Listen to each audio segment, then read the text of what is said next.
오늘 우리 누가복음 53번째 시간입니다.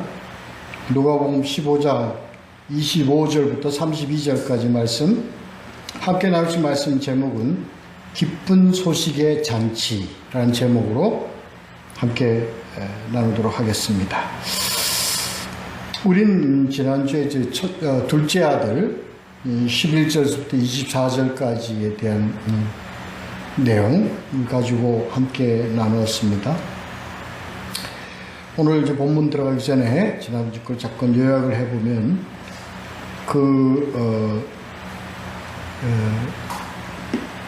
이 둘째 아들은 재산 중에 자기에게 분깃을 달라고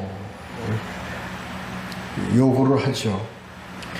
이건 우리가 일반 은혜, 누구에게나 주는 그런 일반 은혜를 우리가 생각할 수 있습니다.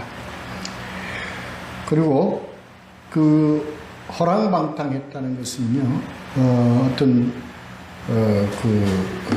퇴폐적이거나 이러한, 물론 그러한 삶도 포함되어 있겠지만, 여기서 허랑방탕이라는 것은 모든 것을 일을 하든지 아니면 먹고 마시든지 하여튼 어떤 그런 모든 삶이 다 육적인 쾌락을 향해 살게 되었다 하는 것을 의미하는 것이다 라고 이렇게 말씀을 함께 나눴습니다.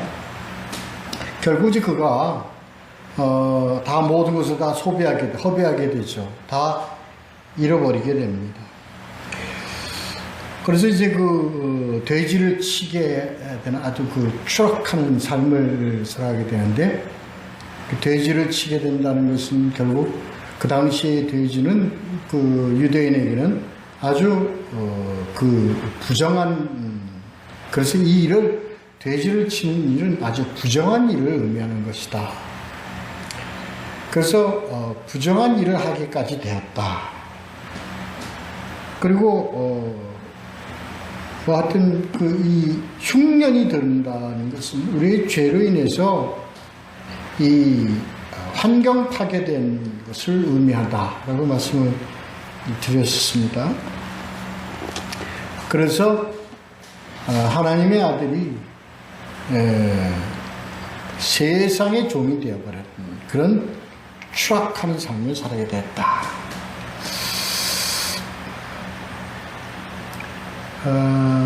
이게 이제 죄라는 것에 대한 설명을 가지고 있게 하는데, 죄라는 것은 우리가 아주 강조하고 우리가 지난주에 이렇게 함께 좀 강하게 제가 이제 좀 말씀을 드렸는데, 중요하기 때문에 그렇습니다.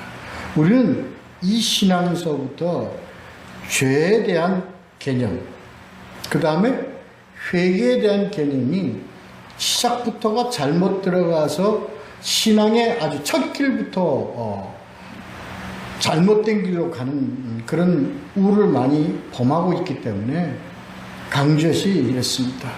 죄라는 것은 다시 말해서 하나님을 떠난 것이 죄다. 하나님을 떠난 것이 죄다.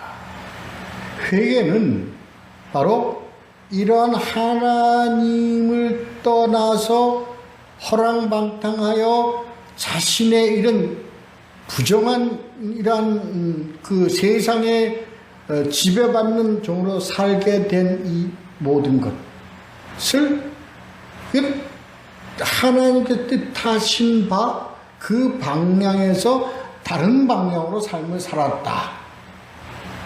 이러한 나 자신을 발견하고 깨닫게 되어 하나님께로 돌이키는 것이 회개다 라고 말씀을 드렸습니다. 여기서 벗어나지 않았으면 좋겠어요. 그러니까 이 죄의 회개에 대한 개념을 바로 잡았으면 좋겠어요. 지금도 우리가 부인할 수 없는 것은, 지금도 현재 많은 교회에서 죄와 회개라는 것, 이 주제에 대해서 아주 아직까지도 잘못 전하는 그런 인류를 범하고 있는 데가 상당히 많습니다. 그래서 안타까운 마음으로 우리는 이것을 바로 알고 바로 깨닫고, 우리는 이 죄인이라는 것에 대해서 어떠한 죄, 하나님 중심으로 살자고 내 인간 중심으로 사는 것에 대한 인생에 대한 죄인이라는 것을, 아니 지금도 우리는 자꾸 그러한 길로 가고자 하는 그러한 삶을 사는 것에 대해서 항상 죄인이라는 것을 인식하고 살아야 된다. 그래서 회개는 삶 자체를 통해서 그 예배는 바로 회개, 자신을 아는 것이다. 자신의 위치를 다시 돌이켜 찾는 것이 우리 회개다를 분명히 알게 됐습니다. 그렇게 우리가 얘기했어요. 그 회개 이후에 바로 회복이 이루어집니다. 그 회복이 이루어지는 것은 하나님과 아들과의 관계가 다시 회복된다는 얘기입니다. 그러니까 이 회복되는 이 우리들의 신앙의 삶은요, 어떻게 항상 드라마틱하다. 그래서 이게 바로 우리에게는 뭐예요? 충만이다라는 거예요. 은혜로 충만한 거예요. 어떤 은혜로 충만하냐? 늘 하나님은 우리를 껴안고 목에 입을 맞추고 기뻐하시는 하나님. 무엇을? 죄를 알고 늘 하나님께로 향하고 돌아오는 우리들의 신앙의 고백을 품고 입 맞추고 손에 가락지를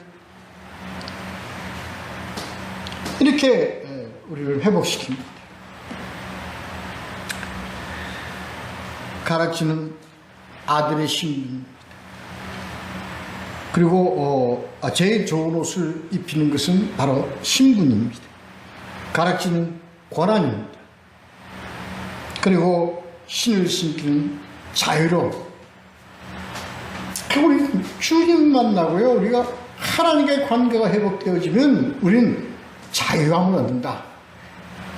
이거 죄의 멍에서 우리는 풀려나 자유함을 얻는다 하는 것, 이렇게 여기까지 우리 지난주에 했던 것 함께 나누어 보았습니다.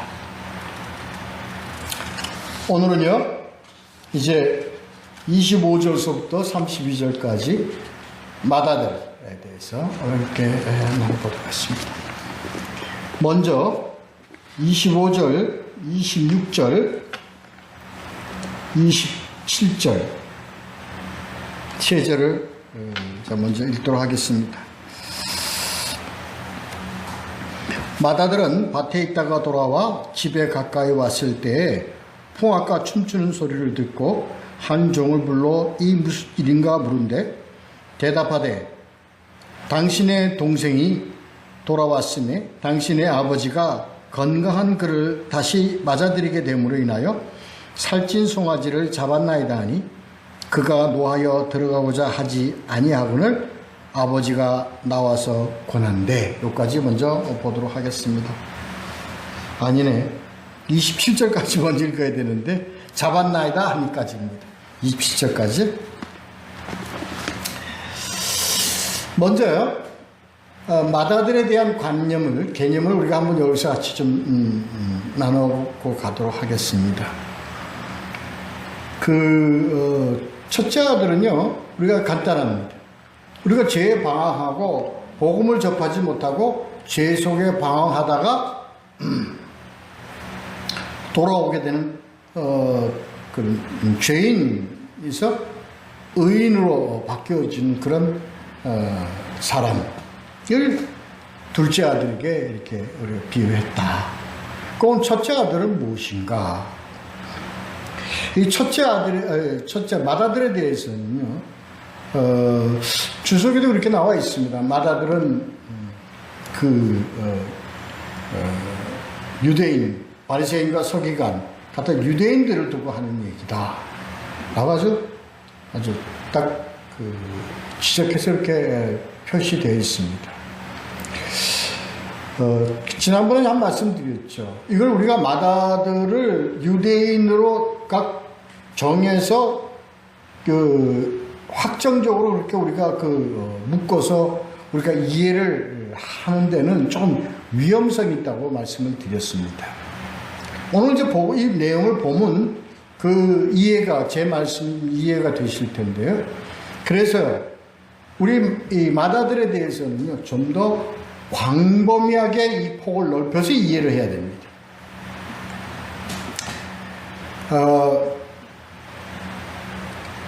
첫째는 주석에서 나왔는 대로 마다들은 유대주의 사상에 젖어 있는 유대인들이라 얘기할 수 있습니다. 맞습니다. 두 번째는요, 우리가 지난주에 둘째 아들에 대해서요, 우리는 뭐라고 했으면 복음이라고 표현을 했습니다. 복음은 죄, 용서, 의롭다 인정받음, 이러한 내용입니다. 이게 바로 복음입니다.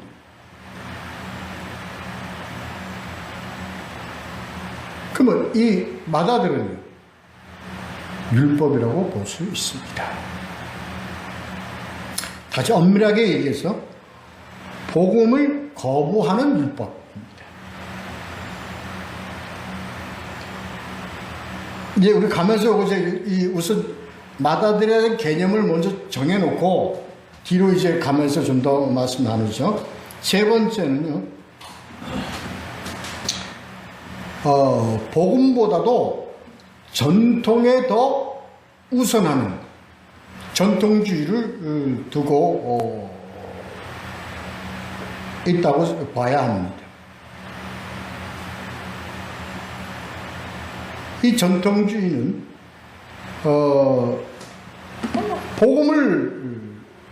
복음보다도 위에 있습니다. 그래서 그들은 복음에서 얘기한 내용보다도 자기네들의 전통을 더 우선시합니다. 물론 유대도 그렇죠. 유대주의도 그렇죠. 또 하나 우리가 볼 수 있는 게 있습니다. 우리가 기독교에서도 구교와 신교에 구교를 두고, 다시 말해서 캐톨릭을 두고 전통주의에 입각한 그런 종교다라고 얘기할 수 있습니다. 그들은요, 무엇보다도 뭐를 우선합니까? 복음보다도 전통을 우선합니다. 그들의 전통은 뭘로 나타나느냐? 미사로 나타납니다. 그들의 전통은 그들이 정한 그런 규정, 규례, 예식, 이런 데서 자기네들의 전통을 지킵니다. 그래서 그들은 그것을 복음보다도 더 위에 놓습니다. 그래서 그들은요, 교황의 말이 성경보다 위에 있다고 합니다.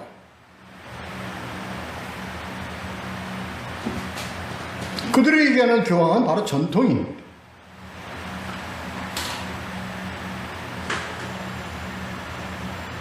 그 다음에 네 번째로, 첫 번째가 유대주의, 두 번째가 복음을 거부하는 율법, 세 번째가 비복음적인 전통주의, 캐톨릭, 네 번째 마지막에 기독교에서도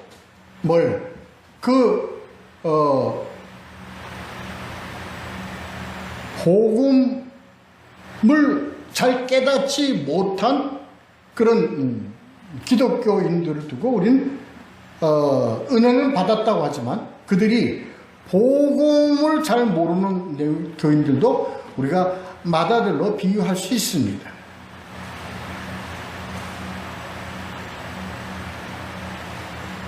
그러나 우리는 이 복음을 가지고 있어 하나님은 그들을 이 마다들이라고 표현합니다. 유대주의도 아들이라고 표현합니다. 캐톨릭은 아들이라고 표현합니다.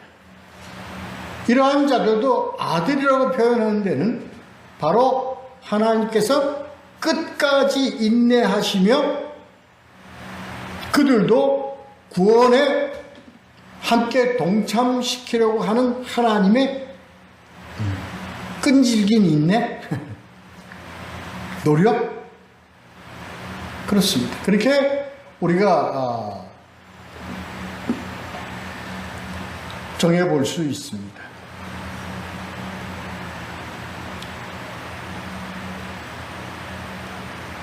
항상 아들과 맏아들과 첫째 아들과 둘째 아들, 맏아들과 둘째 아들은 항상 평행선을 긋고 갑니다. 이게 하나님 세계 속에서 양쪽을 다 놓칠 수 없고 다 하나님은 구원의 길로 인도하시고자 하시는 것이 하나님의 뜻입니다. 그래서 맏아들도 아들이고 둘째 아들도 아들입니다.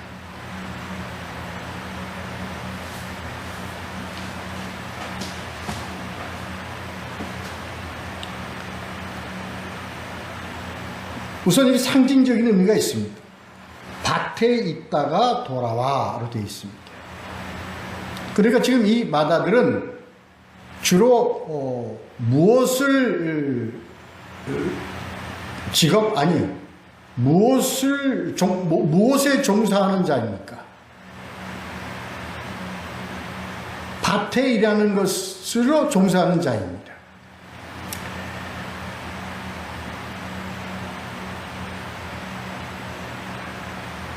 이럴 때 우리가 연상되어지는 작자가 하나 있죠. 맞습니다. 가인. 그래서 이것을 볼 때 하나님은 이 두 아들 중에 한편의 아들은 뭐예요? 이런 죄인, 다 양쪽이 다 죄인이라는 것을 우리가 인식하고 가야 된다는 얘기입니다. 여기서 지금 맏아들은요, 가인을 연상하게 합니다. 그리고 가인과 아벨의 관계를 이 사건 속에 지금 이제 예수님은 이 사건 속에 그것을 몰입시키고 있습니다. 이건 우리는 지금 현재 이 구약 창세기에 대해서 물론 잘 알지만 누구만큼 모르죠? 누구만큼 모르죠? 우리는 유대인들만큼은 잘 모릅니다. 그렇잖아요. 그들은 태어나서부터 듣는 게 이 모세오경 구약입니다. 그러니까 그들은 가인과 아벨이라는 내용에 대해서 그들이 이미 다 머릿속에 다 각인되어 있는 자들입니다. 그들에게 밭에 있는 맏아들, 밭에서 일하는 맏아들이라고 했을 때 이 유대인들에게는 뭐가 이 가인을 암시하는 아들이라는 것을 그들은 얼른 이해를 할 것입니다. 그러면 이 전체 이 비유, 두 번째 단어에 속해 있는 비유가 전부가 다 풀이가 되어버립니다. 자, 보죠. 그래서 만약에 가인을 연생하게 된 이 아들은 먼저 가인은 어떻게 됐습니까? 뭐의 상징적인 인물입니까? 아벨에 대해서 시기하고 미워하고 살인한 자입니다. 그러니까 그러한 자의 죄의 속성을 이미 가지고 있는 아들이다 라고 우리는 이렇게 넘겨짚을 수 있습니다.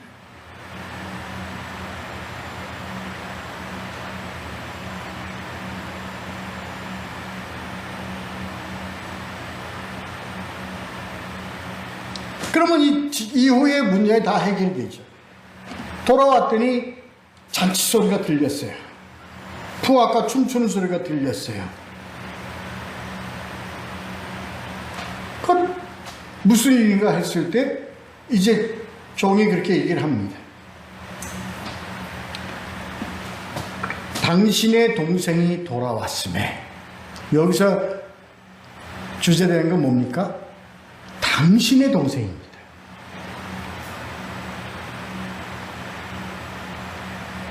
가인에게 당신의 동생은 누구였습니까?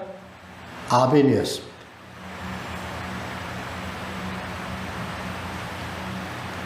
돌아왔는데 어떻게 돌아왔느냐?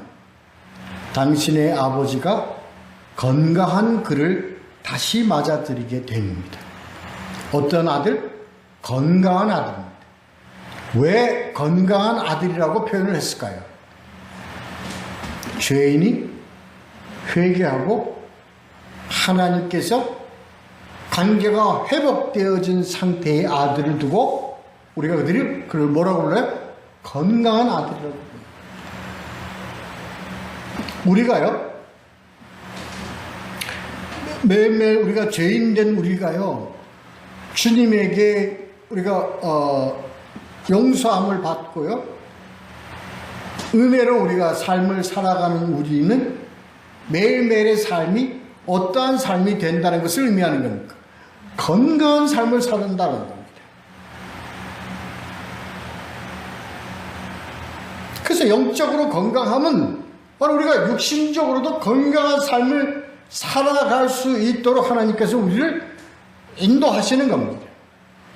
그래서 우리를 뭐예요? 우리가 회개함으로 하나님과의 관계가 회복된 우리는 하나님 쪽에서 볼 때는 건강한 아들이다 라고 보는 거죠.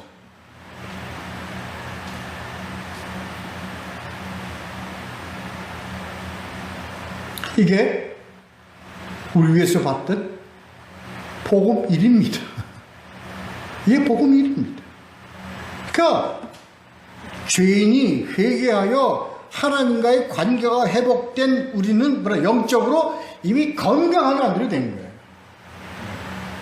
그러니까 우리가 중요한 것은요, 뭐가 중요해요? 다시 한번 돌이켜보면 우리의 신앙에서 가장 중요한 게 뭐냐면 죄에 대한 바른 인식과 회개에 대한 바른 인식이 중요하다는 겁니다.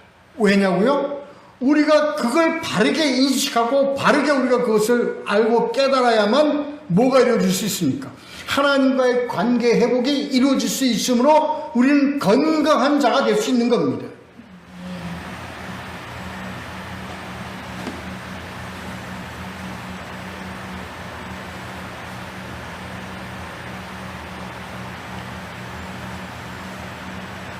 그래요?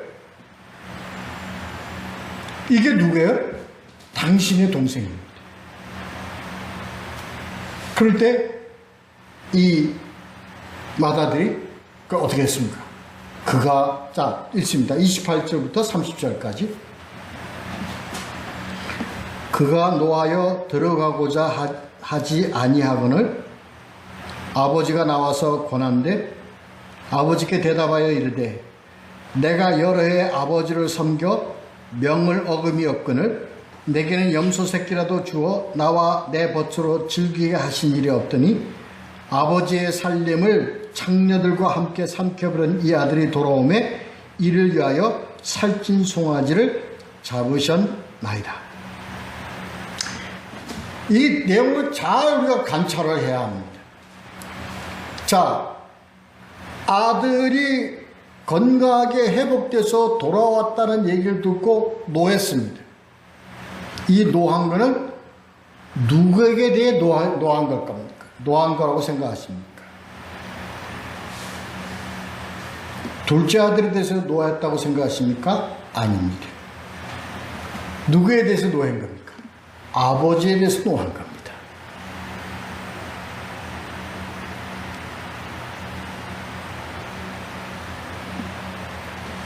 그래서요, 가인이 아벨을 쳐 죽인 거는 누구에게 대한 분노로 아벨을 쳐 죽였습니까? 그렇습니다. 오늘 이 중요한 내용이 이제 여기에 있습니다.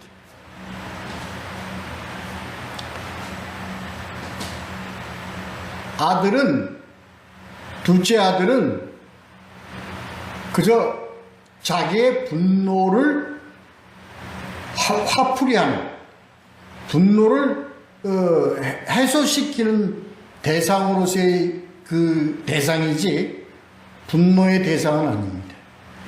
분노의 대상은 하나님입니다. 우리는 이것을 잘 생각해 봐야 합니다.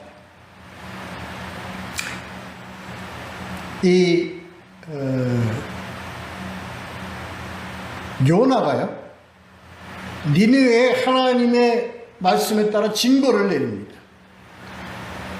그런데 하나님께서는 회개하는 니느웨 백성들의 기도에 의해서 돌이키십니다. 그래서 재앙을 거두십니다. 그것은 하나님 쪽으로부터는 은혜입니다. 요나가 화딱지가 났습니다. 그래서 불평을 막 하죠. 나의 목숨을 거두옵소서, 이렇게 불평합니다. 이 불평은 누구에 대한 불평입니까? 하나님께 대한 불평입니다.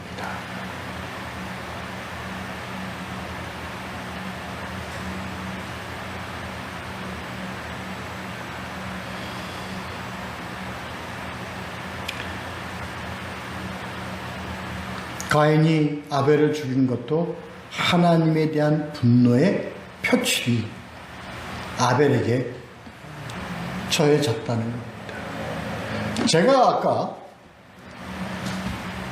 이 마다들이라는 그 상징은 유대인, 복음을 거부하는 율법, 그 다음에 전통을 중시하는 그 구교, 캐톨릭, 그 다음에 이 복음을 제대로 깨닫지 못하는 우리 교인, 이렇게 제가 했는데요. 이 관계를 제가 먼저 앞에다 놓고 얘기를 한 건요. 이제 이 열매, 그들이 죄 짓는 열매, 그들이 어떤 그 열매, 이런 것에 대한 이해를 우리가 가지려고 하는 겁니다.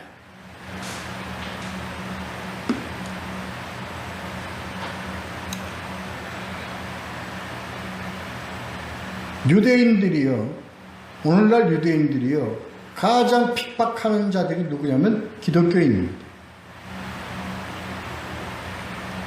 이슬람보다도 더 잔인하게 기독교인들을 박해하고 핍박합니다. 왜죠?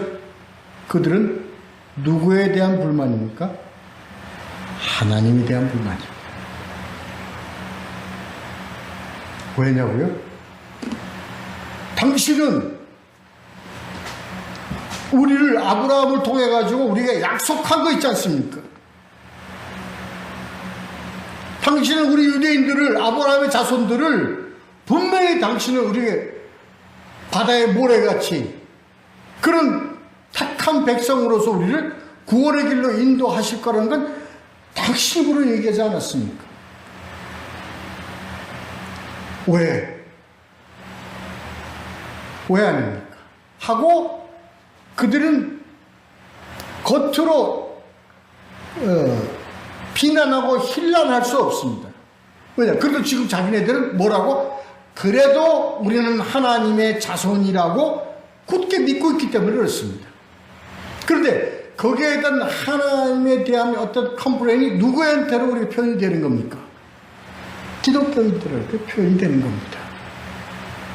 이로 말할 수 없는 잔인함으로 기독교인을 핍박하고 있습니다.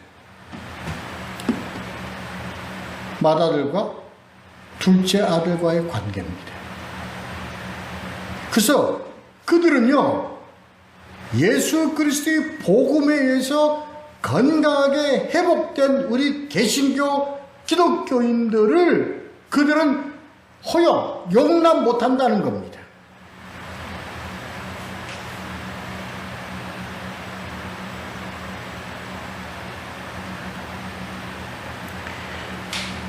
또 있습니다.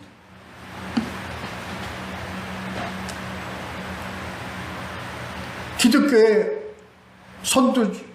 선두주자는 구교입니다. 캐톨릭입니다. 그런데 캐톨릭의 부정부패 때문에 신교가 종교개혁을 일으켜서 새로운 기독교를 재확립하는 과정이 있습니다. 옳은 일이죠. 회개하고 돌아온 참된 그리스도인들, 회복되는 신앙 속에 있는 참된 그리스도인들을 누가 못 받아들여요? 캐톨릭이 못 받아들이는 겁니다. 그래서요, 종교개혁이 일어난 직후에 캐톨릭에서 일어난 운동이 있었는데 그게 바로 예수회 운동입니다. 예수회, 제수이트, 예수회라는 그런 운동입니다. 그 예수회 처음 설립자가 로욜라 신부라고 합니다. 근데 이 예수의 헌장에 이 예수의 목적, 운동의 목적이 뭐냐면 바로 개신교, 기독교 말살주의입니다.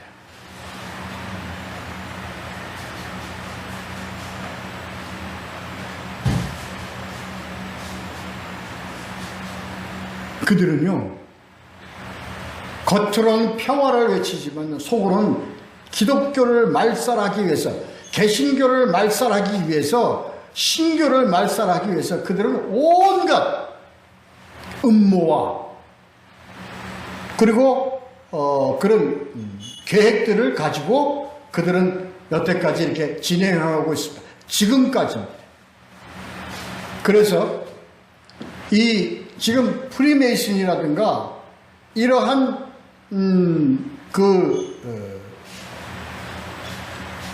단체가 예수회와 깊은 연관을 가지고 있다고 그렇게 얘기를 하고 있습니다.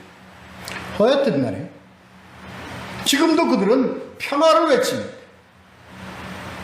종교 화합을 외칩니다. 근데 그들이 아는 기독교 말살주의입니다. 바로 아벨을 죽인 가인의 모습입니다.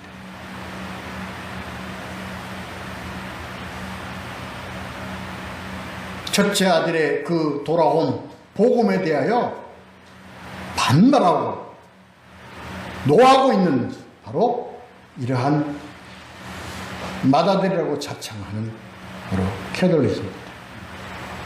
제가 이래서요, 마다들이라는 개념을 확대 해석해야 될 필요가 있다고 얘기를 하는 겁니다. 왜냐고요? 오늘날 우리가 그러한 지금 세상 속에 우리가 살고 있기 때문에 그렇습니다.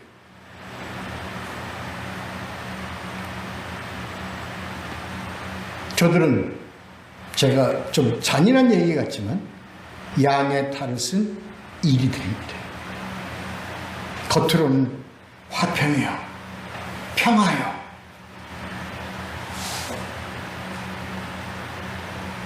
속으로는 태양신을 섬기는 극도의 이단주의자들이요,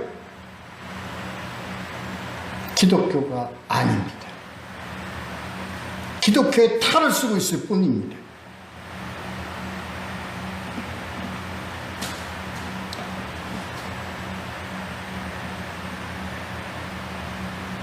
오늘날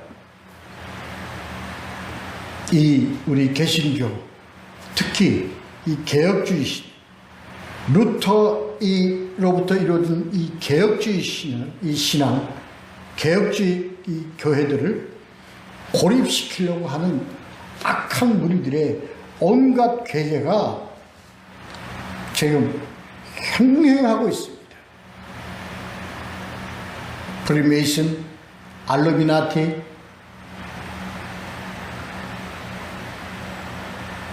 그 속에, 그 뒤에 그늘 속에 앉아있는 그러한 이 조종자들이 바로 무섭게도 이웃이라고 하는 그 캐톨릭이 존재해 있습니다. 바로 알아야 됩니다.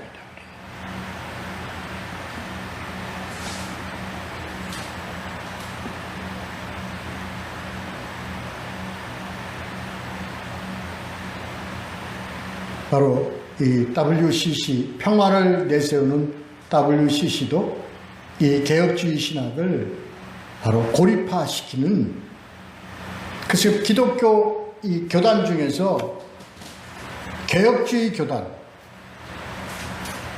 이 개혁주의 교단을 빼놓은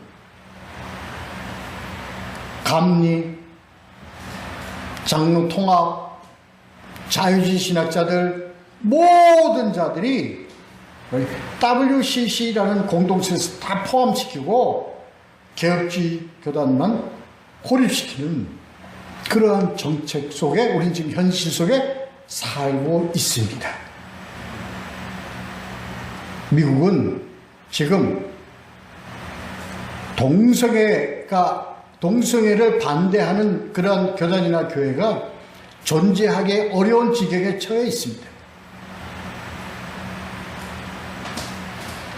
이것도 개혁주의를 고립화시키는 저들의 큰 음모 속에 포함되어 있습니다.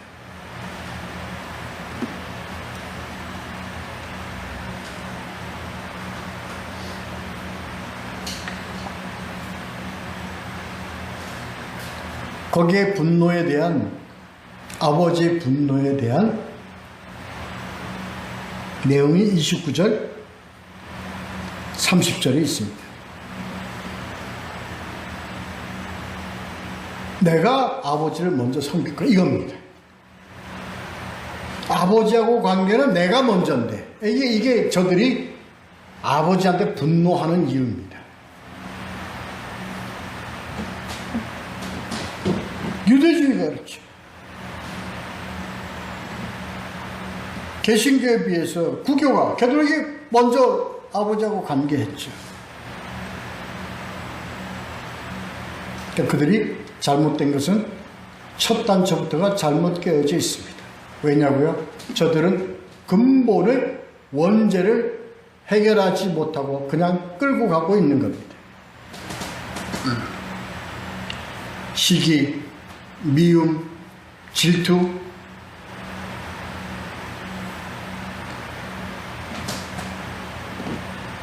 이 내용, 오늘 두 번째 이 마다들에 대한 비유가 우리에게 던져주는 메시지가 굉장히 강하다는 것을 우리가 알고요. 이걸 바로 이해를 하고 우리는 대비해야 합니다.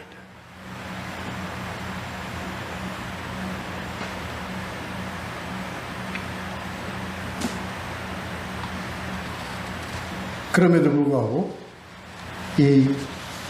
이들에 대한 아버지의 마음은 지금도 기다리고 있습니다. 그래서 이 마다들은 돌아와야 할 탕자입니다.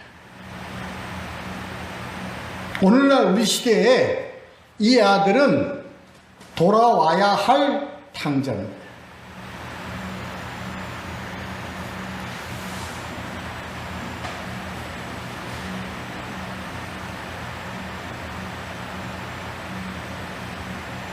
(31절) (32절) 읽고 마치도록 하겠습니다.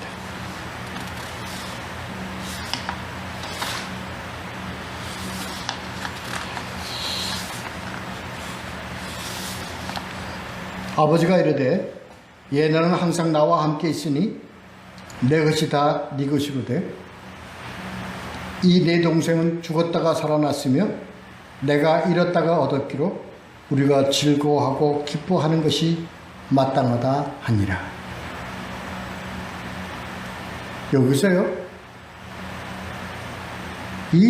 여기서 이 마다들에게 던진 이 복음의 메시지는요, 돌아온 아들에 대한 겁니다.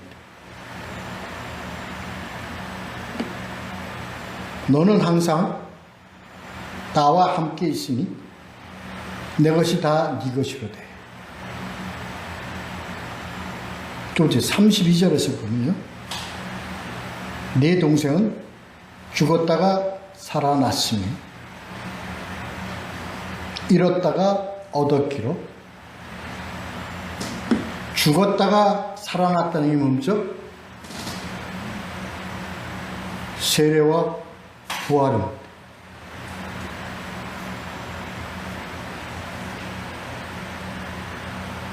내가 잃었다가 얻었기로는 율법과 복음입니다. 율법에 의해서 우리를 잃어버릴 수밖에 없었습니다. 복음으로 우리를 다시 살리셨습니다. 다시 하나님 것으로 우리가 되었습니다. 이게 복음입니다.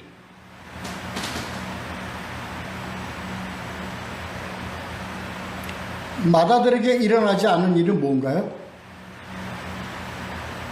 마다들에게 일어나지 않았더니 처음부터 다 네 것이었다. 근데 그 다음에 너에게 적용되지 않은 게 있었으니 복음이 너에게 적용되지 않았다는 거야.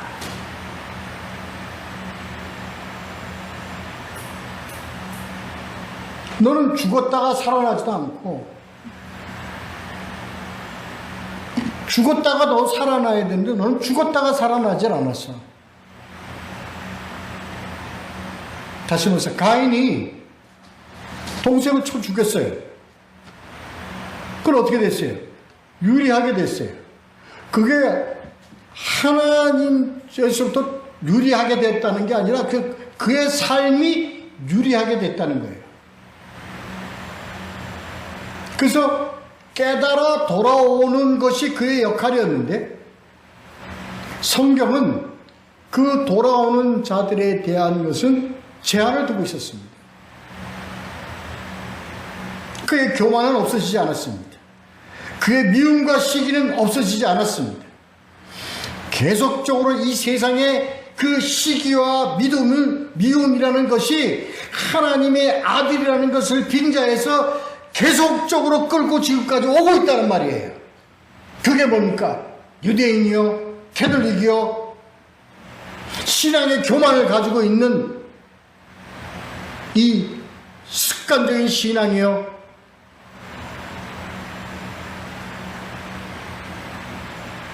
아직도 그들은 나는 맏아들인데 아버지에 대한 분노로 지금 살아가고 있어요.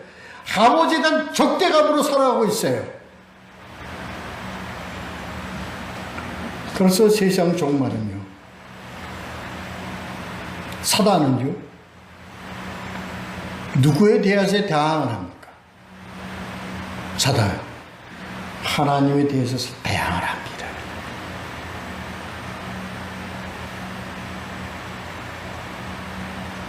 그래서 어떤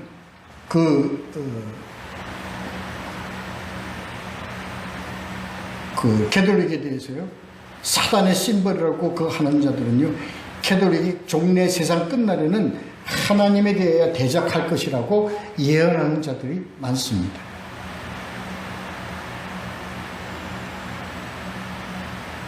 저는 거기에 대해서 적극적으로 인정을 하는 편도 아니지만 부인하는 편도 아닙니다. 그럴 수 있다는 가능성은 생각을 하고 있습니다. 왜냐고요? 맞습니다. 하나님에 대해서 대적하는 겁니다. 그들은 이 개신교들, 우리 개신교 개혁주의자들을 뭘로 봅니까? 발톱의 때만큼도 안 여깁니다. 우리를 그들은 가짜라고 합니다.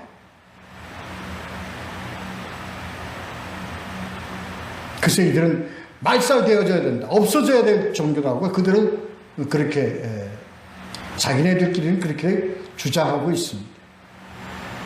그게 예수입니다.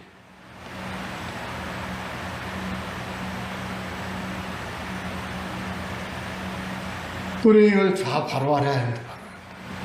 또 하나 우리가 무섭게 가져가야 될 것은 우리의 신앙적 교만. 나는 하나님이 택한 아들이다. 나는 하나님이 택한 백성이다. 나는 하나님이 택한 일꾼이다. 나는 하나님이 택한 사역자라는 그 교만함이 나를 죄인이라는 그 굴레서 신분을 망각하게 해버립니다.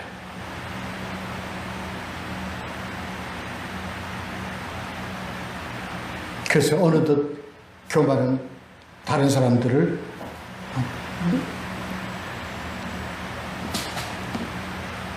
낮게 보고 자기 우월주의고 자기 독선주의고. 그래서 나는 특별하게 하나님께서 이렇게 얘기하는 자들은 처음부터가 그들은 아닙니다. 아니라고 생각해야 됩니다. 나는 늘 처음 우리 둘째 아들에 대해서 비유를 했듯이 항상 우리는 우리를 자신을 알고 깨닫고 그러해서 용서하여 주시고 우리를 감싸주신 하나님 아버지를 은혜로 우리는 우리들의 삶을 이루어가는 건강한 자가 되어야 합니다.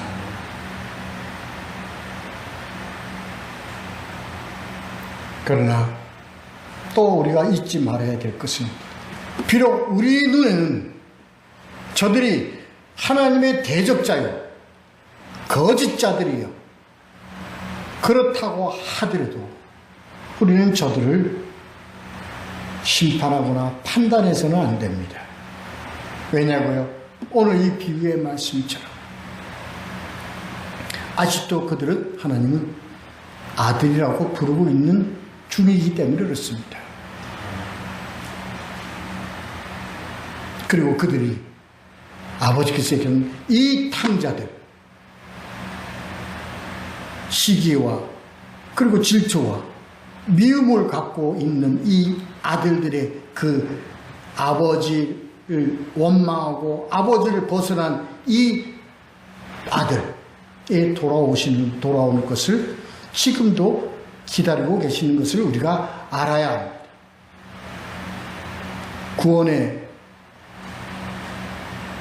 구원의 가능과 구원의 가능 여부는 우리의 판단에 있지 않습니다. 우리의 손에 있지 않습니다. 그건 오로지 하나님의 고난이십니다.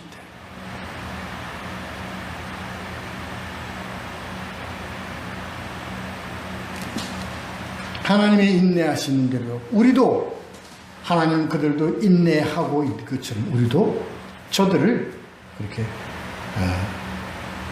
이미 우리의 마음속에 저들을 판결하거나 판단하거나 하지는 말아야 합니다.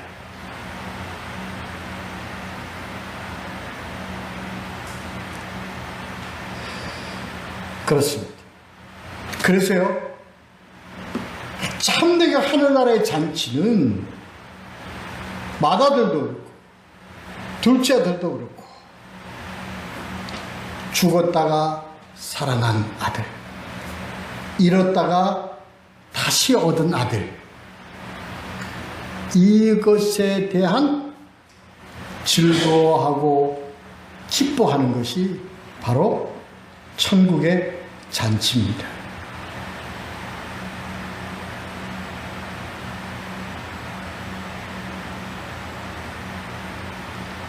오늘 본 이 세 가지 비유,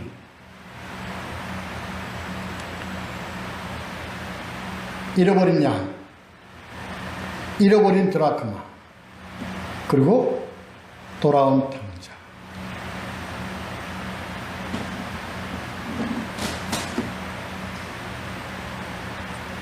잃어버린 양과 잃어버린 드라크마는 하나님께서 온전하신 계획을, 그래서 하나라도 잃어버리지 않고 내가 다 온전하게 보존하여 구원의 생명으로 인도하시는 것이 하나님의 뜻이요. 우리 마지막 세 번째 돌아온 탕자에 대해서는 복음입니다. 복음의 참 의미입니다. 그래서 하나님께서 기뻐하시는 것은요, 그래, 죽었다가 살아나는 겁니다. 잃어버렸다가 다시 얻는 겁니다. 매일매일 우리의 삶을 통해서 죄인임을 인식하여 하나님께서 주시는 복음으로 용서와 그리고 그 회복, 복음을 통하여 회복되어지는 하나님께서 참되고 기뻐하시는 건강한 자로서의 삶을 살아가는 우리 모두가 되어야 될 것입니다. 기도하겠습니다.